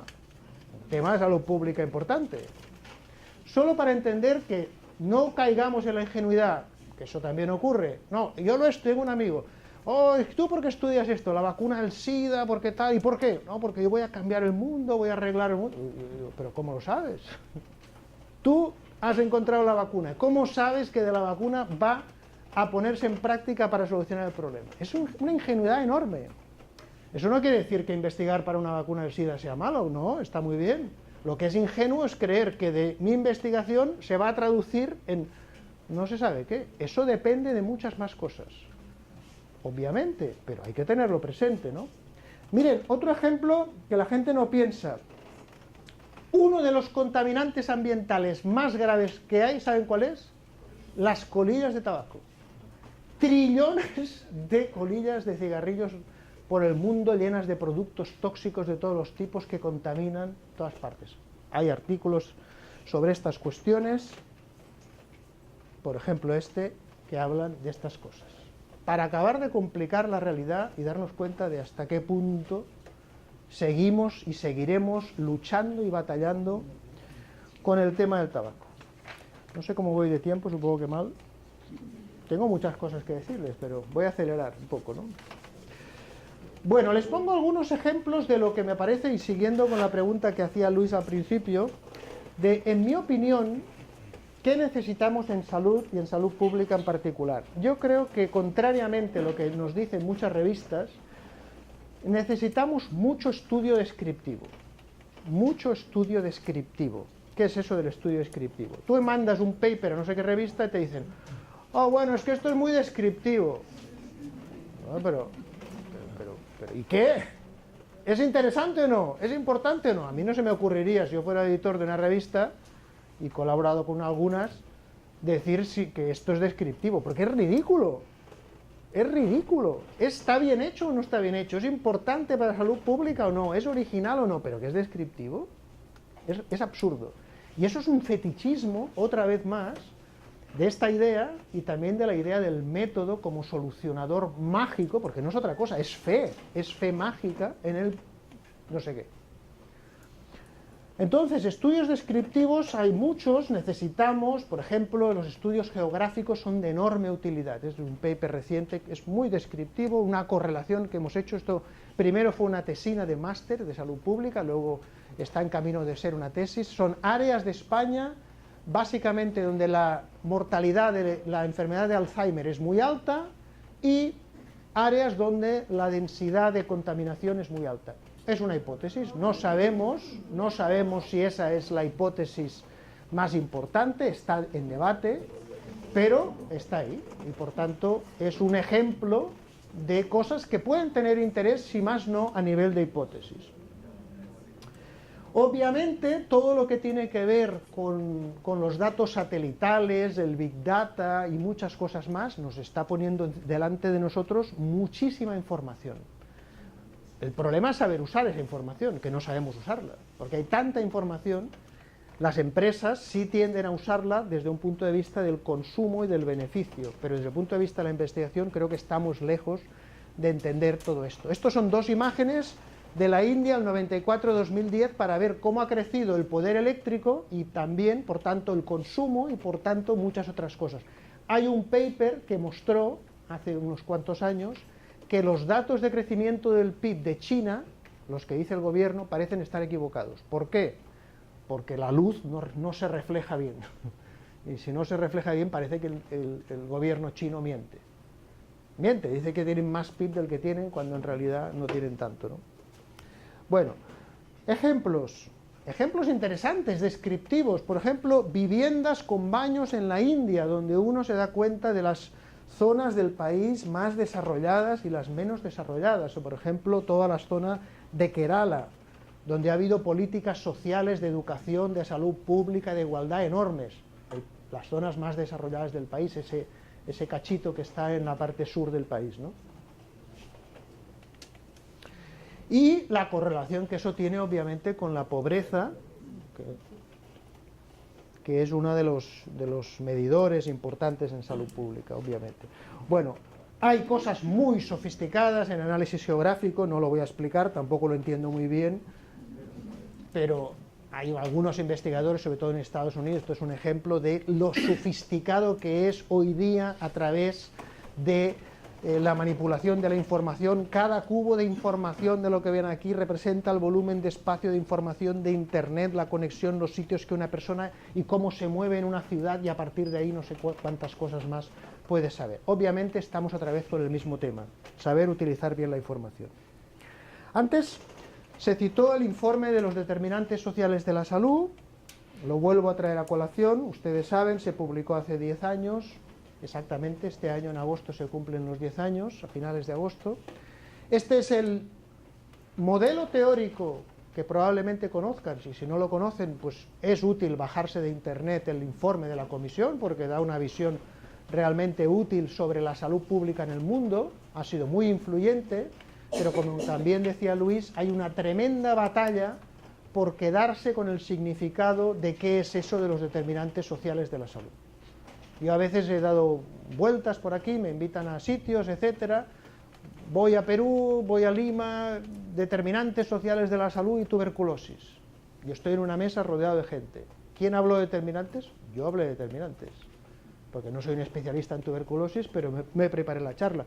A mi lado nadie habló de determinantes. Voy a Turquía, estudio enfermedades crónicas, determinantes sociales de la salud, cientos de pósters, determinantes, la palabra determinantes sociales hasta en la sopa, por todas partes. ¿Dónde están los determinantes? Porque lo vas a mirar y no te encuentras viejos factores de riesgo de toda la vida, como mucho. Entonces esa batalla por quedarse con la etiqueta es muy importante. Por tanto, hemos de ser críticos y no creernos que con la palabrita nos van a engañar. Informes de gobiernos y de todas partes del mundo, determinantes, ¿dónde están? No los veo. Detrás de la palabra no se esconde nada. Además, fíjense ustedes, eso es otra historia, es una batalla que se dio en la comisión. Este es el modelo final. El modelo final, fíjense, ponía posición social. En realidad, y no lo tengo aquí, pero en realidad, el informe original de la comisión no hablaba de posición social, hablaba de clase social, que es otra cosa. Como muchos investigadores del campo de la salud no saben casi nada de sociología ni de clase social, se creen, te vienen y te dicen, bueno, dime cuál es el indicador más útil que hay. La educación, el no sé qué, los ingresos. Y digo, ¿pero qué quieres estudiar? ¿Y qué datos tienes? Claro, ¿y para qué sirven? ¿Cuál es tu hipótesis? La clase social es otra película. No es lo mismo que tomar un indicador, una variable por ahí suelta y ya está, que es lo que hace mucha gente, ¿no? Ese es, en todo caso, el modelo de la comisión: factores socioeconómicos y políticos, posición social, educación, ocupación, ingresos, género, etnia, raza, circunstancias materiales. Aquí se pueden incluir distintas cosas: desempleo, trabajo, vivienda, lo que ustedes quieran. Finalmente, problemas de salud y de inequidad.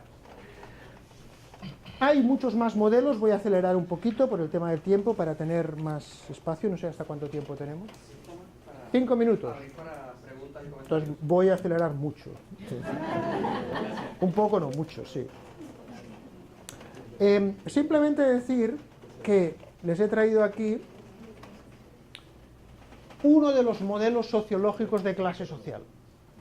No lo voy a explicar, pero detrás de eso, en lugar de decir ingresos, ocupación, educación, que es una forma de estratificador social, detrás de la clase social neoweberiana o neomarxista o otras maneras de entender, normalmente hay relaciones sociales, y eso es otro mundo. Nosotros hicimos un paper hace unos años con datos de Barcelona, y lo que veíamos es que no había un gradiente social de los pobres, los menos pobres, etcétera, como antes les mostré con el Black Report, sino que lo que había era algo más complicado, era una matriz de relaciones. De tal manera que, por ejemplo, por ponerle solo una pista, en una empresa puede haber pues, los empresarios, los obreros de base y puede haber, supongamos, los supervisores. Los supervisores normalmente no tienen buena salud. Los trabajadores tampoco muy buena, ¿eh? Pero los supervisores no, porque tienen la presión de arriba, la presión de abajo. Y entonces eso crea una cosa complicada que hay que entender y que hay que estudiar. Bueno, les voy a pasar rapidito, a ver. Vamos a pasar cosas. Tenía algunas diapositivas para explicarles cosas sobre la precariedad laboral. La precariedad laboral o la precarización, como a mí me gusta decir, son las condiciones de empleo y trabajo que hacen que gran parte de la población hoy día esté explotada, dominada, discriminada en sus lugares de trabajo. ¿Por qué? Por sus contratos, por sus salarios, por su vulnerabilidad, por la falta de protección social. ¿Todo eso incide en la salud? Claro que incide en la salud. Es que eso mata.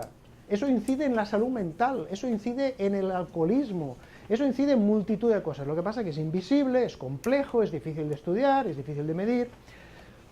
Y por tanto, les voy a poner solamente un ejemplo de una escala que hemos trabajado en varias tesis doctorales durante varios años, y este es un ejemplo que muestra cómo, según los contratos temporales en España, que hemos estado los más altos de Europa en los últimos años junto a Polonia, pero los más altos de Europa ha sido España, contratos temporales. Pero si uno, en lugar de mirar los contratos temporales, mira estas características que acabo de decir, vulnerabilidad, derechos, falta de poder, etc., en lugar de encontrar 25-30% de contratos temporales, que es mucho, lo que encontrábamos era casi la mitad de la población trabajadora en España con precariedad. La mitad, sin contar el trabajo informal. Eso está oculto, invisible, no se ve, no se hace nada, nadie sabe nada, como lo del huracán, igual, no lo sé. Por tanto, una vez más, la importancia de investigación de carácter descriptivo. Fíjense que además con casos extremos, de tal manera, y eso tiene que ver con la desigualdad y lo que se conoce con la interseccionalidad sociológicamente hablando, hombres profesionales españoles, más de 30 años, 20% de precariedad. Vamos al otro extremo. Mujeres, obreras, inmigrantes y jóvenes, 90%. El promedio nuevamente es altísimo, pero el promedio nos esconde la desigualdad de una forma brutal y además en forma de gradiente. Ese gráfico lo que refleja es más precariedad, peor salud mental, como es por otra parte esperable. Muchas otras maneras de investigar, por ejemplo, ahora lo que estamos haciendo es transiciones. La gente, eso es solamente un pequeño comentario, la gente no está estática en el lugar de trabajo. Ahora trabajo aquí, ahora trabajo allá, ahora me quedo desempleado, ahora me contratan 5 días, ahora estoy un mes, ¿verdad? Esa es la realidad. Eso, desde el punto de vista de la investigación, implica enormes retos. Y eso tiene que ver con lo que se llaman transiciones y maneras de estudiarlo mucho más de forma sofisticada. Otro ejemplo, diferente, otro campo, es el tema de la privatización y, como a mí me gusta más decirlo, la mercantilización de la sanidad, que está ocurriendo en todo el mundo, no ocurre solo en Puerto Rico, con todos los problemas y a nivel educativo y a nivel sanitario, etcétera, ocurre en todas partes. Un ejemplo que un día leyendo el periódico me encontré, y lo he utilizado, de hecho en algún libro también, es este caballero. Este caballero es un señor que trabajaba en la Coca-Cola, se queda desempleado, pierde el trabajo, pierde el seguro sanitario, el hombre no se encuentra bien tiene dolores en el pecho, en las piernas, se encuentra fastidiado, está mal. ¿Qué hace? Se desespera. ¿Qué hace? Se va al banco de la esquina de un pueblecito de Carolina del Norte, se va al banco de su pueblo, entra en el banco, se enfrenta delante a la cajera y le dice: esto es un atraco, deme $1. Y se sienta a esperar a que le vengan a detener. ¿Por qué? Porque sabe que en la cárcel va a tener mejor atención sanitaria que fuera de la cárcel. ¿Se imaginan ustedes qué locura en el país más rico y más poderoso del mundo, de momento, mientras China no le alcance, que no falta tanto? Entonces, la mercantilización de la sanidad tiene estrategias muy bien pensadas por los think tanks conservadores y las grandes industrias que quieren sacar jugo de la gran tajada de la sanidad. Cambios legislativos, ¿les suena esto? Eso se complementa con lo que dice Naomi Klein, la periodista, del síndrome del shock. Es verdad que el síndrome del shock funciona, pero también funciona la táctica del goteo. Una gotita por aquí, una gotita por allá, otra por allá, y después ya tengo todo el vaso bien lleno. Porque eso funciona. Consorcios y partenariados público-privados, externalizaciones, subcontrataciones, 1000 maneras. Yo tengo un compañero, un sindicalista, que tuvo el interés de hacer esto que van a ver ustedes aquí. Estos son las relaciones de poder en el sistema sanitario en Cataluña. Cataluña, no en España. Un modelo relacional, una red de poder donde hay multitud de intereses cruzados de todos los tipos y colores, como ven aquí, que explican cosas. Eso se puede simplificar: grupos de presión, poder político, financiación, gestores, personas clave en los hospitales, etcétera, etcétera. Muy complejo todo, pero real. Y ahí se explica cómo se hacen los procesos de mercantilización de la sanidad, que en definitiva es ¿a dónde va el dinero? ¿Quién se queda con nuestro dinero? Esa es la pregunta clave. ¿Quién se queda con el dinero? Voy acabando, porque, bueno, no voy a decir nada del tema de la complejidad, porque nos llevaría muy lejos, me voy a saltar un montón de cosas. Voy a acabar con las últimas diapositivas. Para abrir entonces a comentarios y preguntas. Aquí tienen algunas cuestiones de reflexión. ¿Qué tipo de investigación es posible? Y ustedes se pueden hacer sus preguntas, y qué significa eso, y qué significan las revistas, y qué significa el factor de impacto, y qué significa el ranking, y todas estas cosas que se nos está llenando la cabeza todo el día con estas cuestiones. Una investigación en salud pública crítica, hoy día dominada por una visión eurocéntrica y anglosajona absolutamente dominante. Todo el tema de los medios y técnicas, algo he dicho de la parte teórica, hegemónicos, estudios descriptivos, sistemas de información. Si no tienes buenos sistemas de información, vigilancia e indicadores, ¿cómo sabes lo que ocurre? Y ahí tenemos un problema muy serio, porque los poderes lo saben perfectamente, y no te van a dar buenos datos, buenos sistemas de información, a menos que haya pelea política y que haya exigencia política. Y eso quiere decir democracia, en definitiva, ¿no? Una investigación más democrática, más enraizada y en beneficio de la comunidad. Aquí tengo un par de cosas más. Mostrar mecanismos sociales y de poder. Estamos lejísimos en salud pública de hacer cosas de este estilo. Lejísimo. En la mejor investigación de las mejores revistas de los más críticos hay muy poquito. Por ejemplo, ¿quién estudia el impacto de la discriminación en la salud pública? Esto es importante, ¿no? Porque hay mucha discriminación en el mundo, en las empresas, en todas partes. Y de la dominación y explotación laboral. Y del racismo. ¿Qué me dicen ustedes? Pues casi no hay nada. Y la gente se entretiene, que no está mal entretenerse, pero yo no hablo desde el punto de vista personal, hablo desde el punto de vista sociológico. Se entretiene con un factor de riesgo, que es el final del final, sí. Eso, para entenderlo, uno tiene que entender el concepto de embodiment de Nancy Krieger, cuando ella dice: cómo lo social se nos mete dentro del cuerpo y se expresa biológicamente, por ejemplo, a través de estrés. Un desempleado sufre, lo pasa mal, se estresa, bebe alcohol, duerme mal. ¿Qué le va a pasar en su cuerpo? Pues que va a enfermar. Y al final el médico va a decir, hombre, el hígado está mal, tal, está mal, el psicólogo. Oiga, pero ¿por qué está mal? Bueno, pues si uno entiende estas cosas, entiende mucho mejor. Y ahora ya sí que casi acabo. Con algunas reflexiones. Francisco Fernández Buey, un filósofo, Albert Einstein, es como si se hubieran fundido en él, en una persona, la humildad del científico y la conciencia. Voy a subrayar estas dos palabras, humildad y conciencia. Como decía él, ciencia con conciencia. Es un juego de palabras bonito, ¿no? Ciencia con conciencia.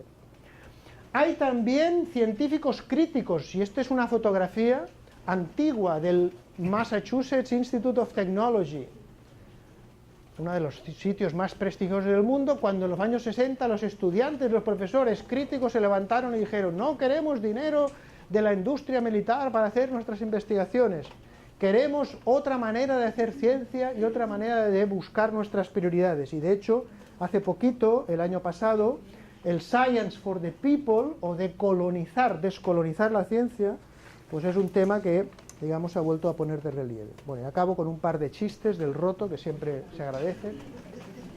La mayor parte del trabajo de investigación consiste en buscar financiación. Mira qué bonito. A la ideología dominante la llamamos ciencia. También bonito. Bueno, pues muchas gracias por la atención y abramos el debate. Bueno, le agradezco muchísimo al doctor Benac su alocución. Realmente toca unos elementos que me parecen importantes.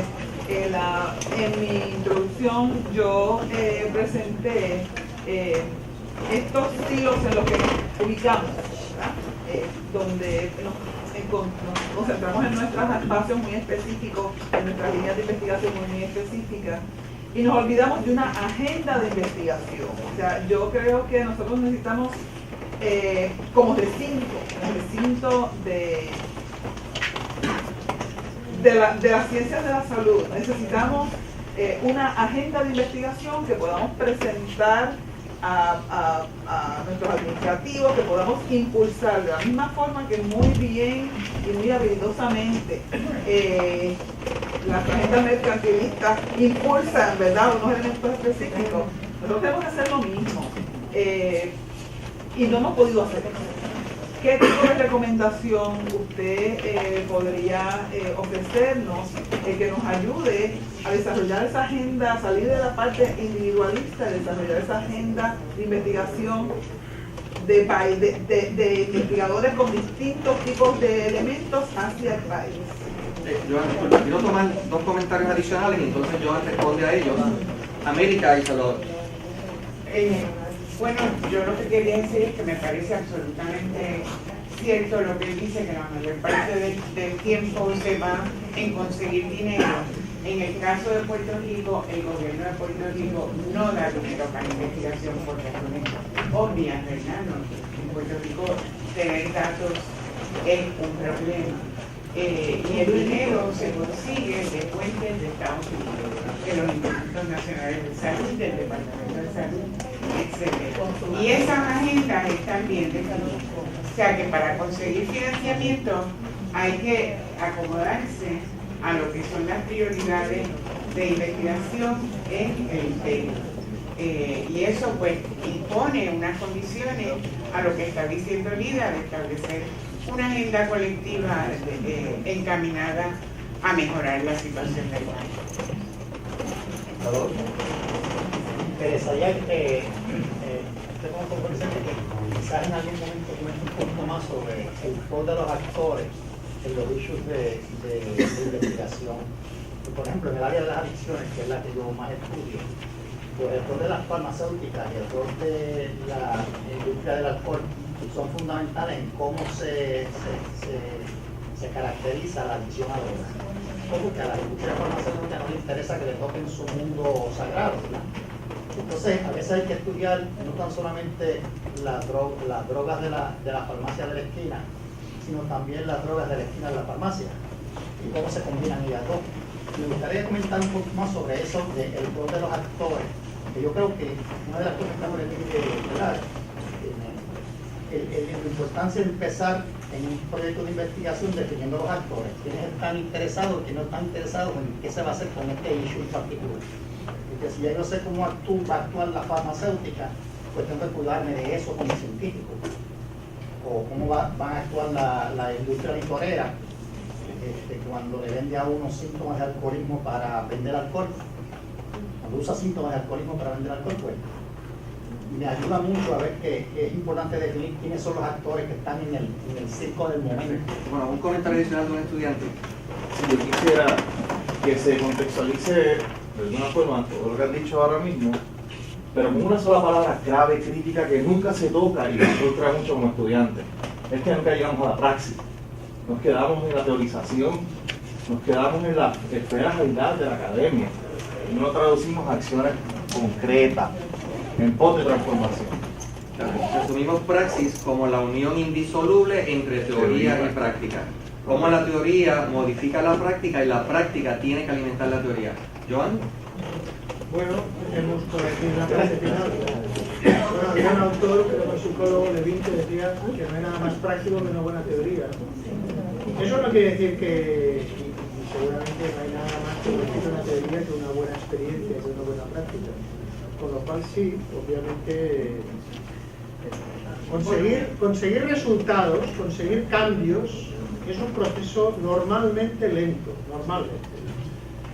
y requiere pues mucha discusión, mucha conciencia, mucho aprendizaje crítico, porque claro, si a veces te dicen, no, es que hace falta más educación y más cultura, etc. ¿Qué tipo de educación y qué tipo de cultura? Porque si es más de lo mismo, de lo que se explica en las mejores, muchas veces, universidades del mundo, no hacemos mucho, ¿no? Por tanto, eso es un elemento. De ahí a cómo llegar a la praxis, no sé, cuando dices praxis, no sé qué tienes en la cabeza, qué planos tienes en la cabeza, ¿no? Porque se pueden hablar de muchas cosas. ¿Dónde va el dinero? ¿Qué aprenden los investigadores e investigadoras jóvenes? ¿Qué hacen? ¿Qué investigaciones? ¿Dónde lo publican? ¿Cómo cambia la realidad? Claro, son muchas cosas. Cada uno de esos tiene un elemento práctico. Pero una buena parte de esas cosas cambian cuando uno sabe que pueden cambiar y tienen unos valores éticos y políticos detrás que te respaldan. Sin eso es muy difícil. Se ha apuntado la idea de las prioridades, de las agendas. Claro, las cosas que he dicho son bastante generales. Si uno piensa en un país como España, o como Inglaterra, o como Zambia, o como Mozambique, o como Japón, o como Puerto Rico, claro, la realidad es puede ser diferente. Ustedes tienen que hacer su propio debate sobre estos temas y sobre las prioridades del país. Pero, por ejemplo, para darle seguimiento a lo de LIDA, como institución, obviamente, me parece a mí que no lo hemos hecho. ¿Nos puede iluminar sobre la experiencia con la universidad donde tú participas? La universidad no es un buen ejemplo. Porque es una universidad que, como bien decías, es joven, pero que en los últimos años especialmente está bajo el influjo de esa visión, digamos, neoliberal y mercantil en buena medida. Y no hay muchos grupos críticos, no hay. Y eso lo que quiere decir es que la presión y la disciplina de la precariedad, de la gente que tiene que correr, que tiene que publicar mucho, haga lo que haga, también existe. Y por tanto es una presión que se ejerce a todos los niveles. Es verdad que la gente ya que tiene una posición más estable y demás, ahí ya no valen las excusas. Ahí sí que uno hace cosas un poco más críticas e interesantes, ya no es porque no pueda, sino claramente porque no quiere. Hay que debatir. Por ejemplo, ¿cuál es la agenda o cuál debería ser la agenda de investigación, supongamos, en ciencias de la salud en Puerto Rico? Y ahí tiene que haber todo tipo de profesionales, todo tipo de científicos y pensar en criterios. Yo antes traté de decir algunos. Pensar en criterios. Obviamente cada cual, desde su especialidad, desde lo que sea, puede intentar defender sus intereses. Eso es lo que suele ocurrir. Pero si uno piensa en el país, y en las necesidades y prioridades que necesita el país, yo he dicho algunas cuantas cosas. Si Si, por ejemplo, no hay buenos estudios, ahora mismo no los hay, que yo sepa, de determinantes sociales en el país, los indicadores, los sistemas y tal, no tenemos eso, ¿a dónde vamos? O sea, es imposible mejorar la realidad a muchos niveles si no tienes esa mínima base. Eso no se arregla ni con un super gran hospital, ni con un cirujano que sea el mejor del mundo, no, eso es otra cosa. Entonces, ese debate creo que hay que hacerlo. Ahí salió la pregunta de los actores, y por actores tú ponías el énfasis, por ejemplo, en el caso de las farmacéuticas, obviamente, claro, que juegan un papel. O sea, cuando estamos hablando de investigación, aquí no hay actores silentes, cada cual yo me he centrado más en el investigador de alguna manera, ¿no? Pero aquí las grandes empresas están continuamente presionando, continuamente haciendo énfasis en sus puntos de vista, enseñando tanto a los investigadores como a la población general determinadas visiones de la realidad. Por ejemplo, en el caso de los fármacos hay un investigador danés que me gusta mucho, en España lo han publicado hace poco, relativamente, unos 2 o 3 libros, Peter Gosche. Él en uno de sus libros califica a la industria farmacéutica de mafia, en el título del libro, la mafia farmacéutica. Y no lo dice como una frase, no, lo muestra, porque él ha trabajado muy en contacto directo con la industria y sabe todo. ¿Cuál es la referencia a eso? Peter Gosche, tiene un nombre raro danés, G-O-T-Z-S-C-H-E, me parece, algo así. Gosche. Vamos a hablar un par de comentarios. Joan, Ana Luisa y Carmen. Venga. Yo quería empatar un poquito con lo que dijo América. Por ejemplo, nosotros no es casi imposible hacer investigación de nuestros problemas, porque como el financiamiento no es nuestro, sino es de allá, nosotros tenemos que abordar a ver cómo nosotros le damos la vuelta a algo para poder estudiar nuestra problemática, que sabemos que no es la que viene muchas veces en la línea de investigación que son financiadas, ¿no? Y eso es un problema serio que tenemos nosotros para conseguir. Y entonces, además, competimos con las personas que tienen la mejor infraestructura, porque la competencia es de tú a tú, o sea, no es porque nosotros tengamos menos infraestructura que no van a dar privilegio, al contrario. Entonces eso nos hace un poco muy difícil hacer una agenda de investigación propia de nuestras necesidades. Yo te entiendo, pero claro, creo que lo que estás comentando, refleja un tema que obvia algo clave, y es el elemento político decisivo para hacer las cosas. ¿Individualmente esto tiene solución? No tiene solución. Si cada cual se mira a sí mismo y dice, a ver, ¿qué puedo hacer yo con mi fondo? ¿Qué tal? Es imposible. La única posibilidad es, primero, tomar conciencia crítica, lo más crítica posible, de estos temas. Y esto es que he hecho yo con una presentación, 1 hora o 1 hora y media hablando, no sé qué. Podemos estar días y días hablando de todo esto. Hay que tomar conciencia, hay que debatir. Y algunas cosas estaremos más de acuerdo, otras menos de acuerdo, esto me parece así, estupendo, me parece estupendo. Pero hay que debatir, hay que informarse, hay que leer mucho, hay que concienciarse, hay que hacer un grupo de trabajo, bla, bla, bla, y ir creciendo. Y a partir de eso, junto con la experiencia, junto con la praxis, te lleva a organizarte, movilizarte, protestar, presionar, hacer de lobby, colectivamente. Sin eso no hay nada que hacer. Porque eso es el ABC de la política. Sí. Yo estoy totalmente de acuerdo y yo creo que parte de lo que nosotros tenemos que mirar es que los institutos no es la única fuente de financiamiento que uno podría estar utilizando, y que si se diera una agenda, estoy más que nada respondiendo ya no a lo que originalmente iba a decir, pero si uno tiene la agenda clara, lo que uno ve en otras instituciones, el liderato institucional se mueve a hacer cabildeo, a buscar esas oportunidades, a ir a conocer fundaciones, hacer mucho networking, a asegurarse de que posicionen a la institución frente a gente que tiene dinero para poder dar fondos. Porque a nosotros también nos pasa algo, que es que, por ejemplo, fondos internacionales que muchas veces vienen a través de agencias internacionales, no cualificamos porque somos parte de Estados Unidos. Pero de todas formas, si Sí, perdóname. Esto ni siquiera, ¿sabes? Como era que tú decías hoy, como hemos normalizado lo ofrecimos. Pero el asunto es que eso requiere que hagamos ese ejercicio que usted señala, pero entonces también que entonces se genere esa cultura de salir afuera a buscar dónde están los recursos y a tratar de vendernos. Tenemos que hacer ese esfuerzo también, no lo hemos hecho.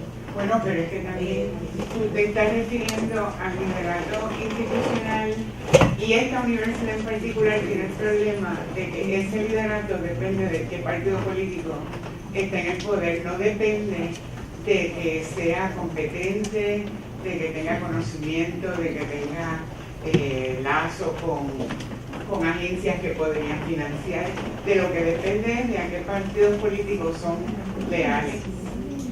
Pues entonces, yo quiero preguntar y lanzo el reto, ¿por qué nos quedamos enjaulados en la misma universidad como espacio? ¿Por qué no nos unimos como colectivo, como grupo? ¿Por qué no buscamos otras alternativas? Y junto con esa pregunta hacemos una adicional y pasamos a... Mira. Ay, pues yo pregunta como que va por... Va en otro rumbo, pues empieza por aquí y pues empezamos la próxima ronda. Qué emoción. Bueno, obviamente todo depende de la ideología, los intereses, la visión del mundo, no sé, la situación en que estás, si uno tiene 25 años, está emergiendo y tiene 60, pues no sé, como decir, hay mil cosas que influyen. También depende de si uno hace una investigación que necesita mucho dinero, es muy cara porque está en un laboratorio, necesita no sé cuántas cosas, y otro tipo de investigación que no es tan cara, que lo que necesitas es buena información, buenas ideas, buenos datos, que a lo mejor no son relativamente baratos y demás. O sea, todo eso depende. Pero a mí me parece que si uno no quiere quedarse en la visión competitiva, dominante, hegemónica que tenemos detrás, y uno atiende algunas de las cosas que he dicho, los temas más importantes he dicho, sobre todo si uno piensa en el elemento de salud pública, que es donde he puesto más énfasis en implantarlo. No es tan caro hacer buenas investigaciones de salud pública importantes e interesantes, incluso que se puedan publicar. No es tan caro, no es, por ejemplo, un buen estudio sobre el impacto del huracán en las desigualdades en salud. ¿No está por hacer? ¿Es imposible hacerlo? ¿Por qué? ¿Quién se anima? Es que lo que quiero decir es que no pongamos solo el acento en una visión, digamos, muy mundial, como si parece que hubiera que competir con Inglaterra. Eso es imposible. Creo que así no vamos a ninguna parte. En general, digo sociológicamente hablando. Por eso lo que quiero decir es que hay que discutirlo. Y alguien dirá, no, yo quiero hacer esto y la única manera, pues no sé, a lo mejor tendrás que irte a Inglaterra o a Frankfurt, no sé. Sí, claro, una cosa que me parece fundamental es pensar también en la diversidad de investigación, porque es posible hacer buena investigación publicable que no necesariamente esté atada a financiamiento. Y es una cosa que nosotros tenemos que fomentar también. Isa. Gracias por la presentación y por hablar de todo. ¿Me has oído, no? Sí, yo quería preguntarte algo sobre este concepto de la investigación inútil, ¿verdad? Porque primero, ¿cómo uno puede pensar que existe una investigación inútil si uno entonces piensa en todas estas fuerzas, ¿verdad?, económicas, políticas, que están estableciendo unas líneas y unas prioridades?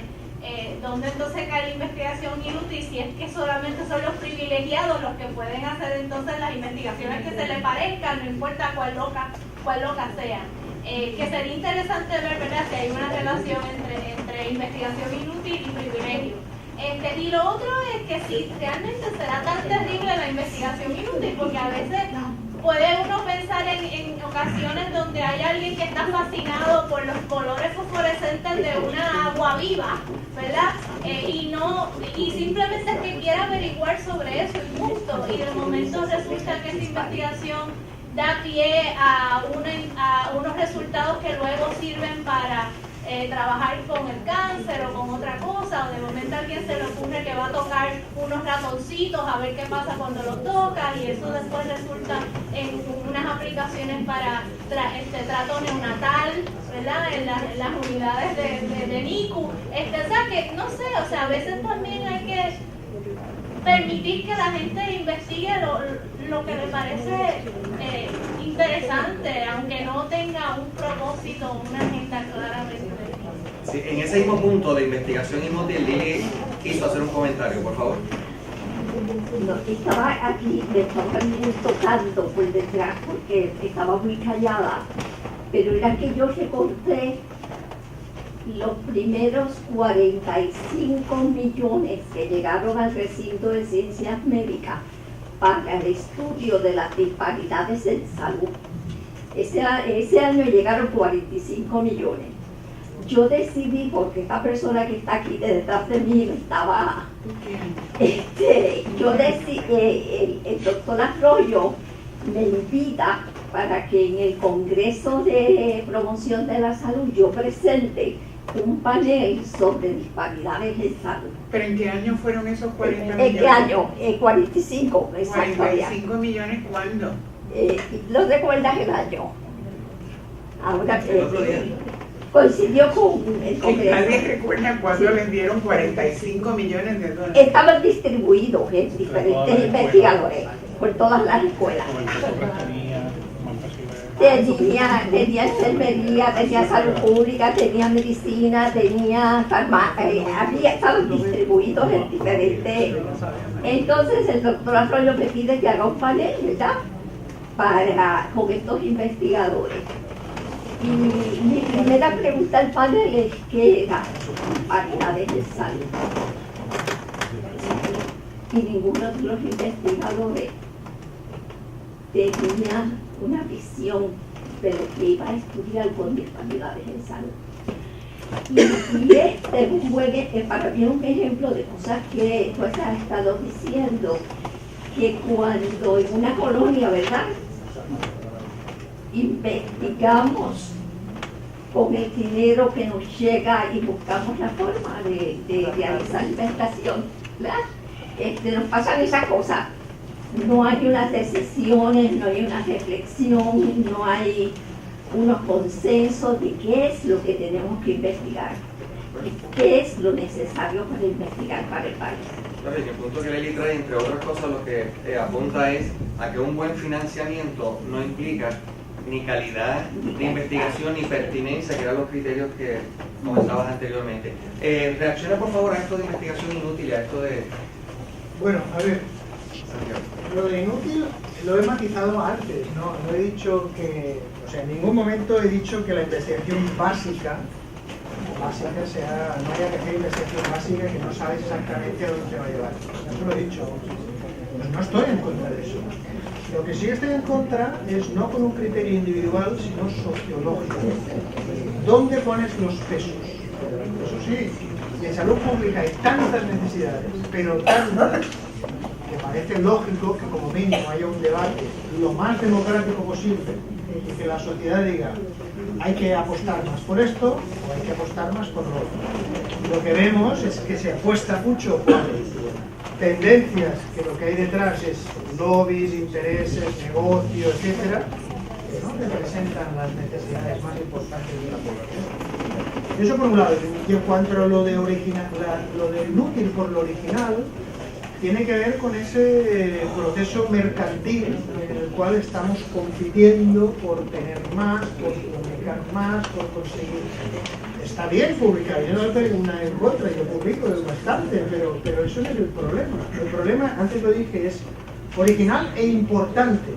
Porque si no es importante, por muy original que sea, es como el Guinness, sí, es original.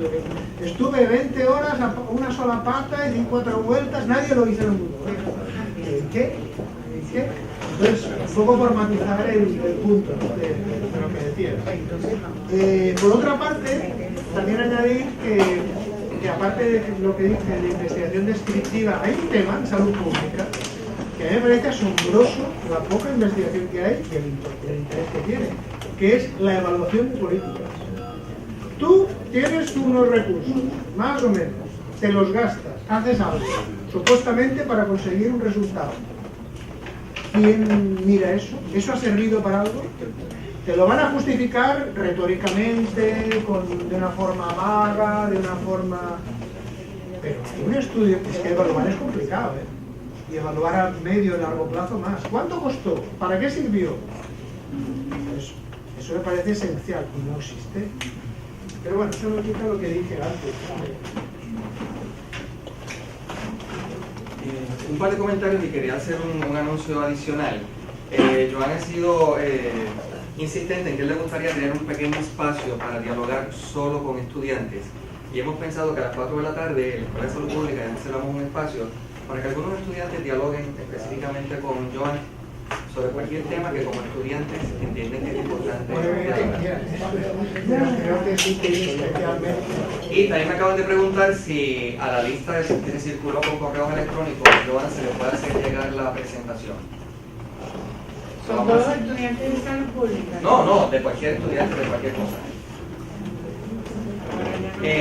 Una pregunta adicional y cerramos. Un comentario adicional. Sí, bueno, Isar y América. Sí, es que yo quería saber si usted conoce de algún ejemplo de una comunidad o municipio o región que hayan hecho ese ejercicio, ¿verdad?, de colectivamente decidir cuáles son nuestras prioridades de investigación en salud pública y de praxis y cómo se operacionalizó eso, si se ha dado en algún momento, si hay algún ejemplo exitoso de eso. En los últimos años no me viene a la cabeza de verdad muchos ejemplos. A nivel muy micro, muy local, quizás sí. A nivel así un poco más general, un país se pone de acuerdo, la política de investigación en salud pública de un país. No me viene a la cabeza ahora mismo un ejemplo, pero eso no quita, no sé, cuando había esclavismo dijeron, a ver, ponme un ejemplo de los que no sean esclavos, ¿no? Todos somos esclavos. Bueno, pues, pero habrá que eliminarlo, ¿no? Habrá que hacer algo. Si aquí en Puerto Rico, pues supongamos que no hay tantos ejemplos y son pioneros, más a su favor, ¿no?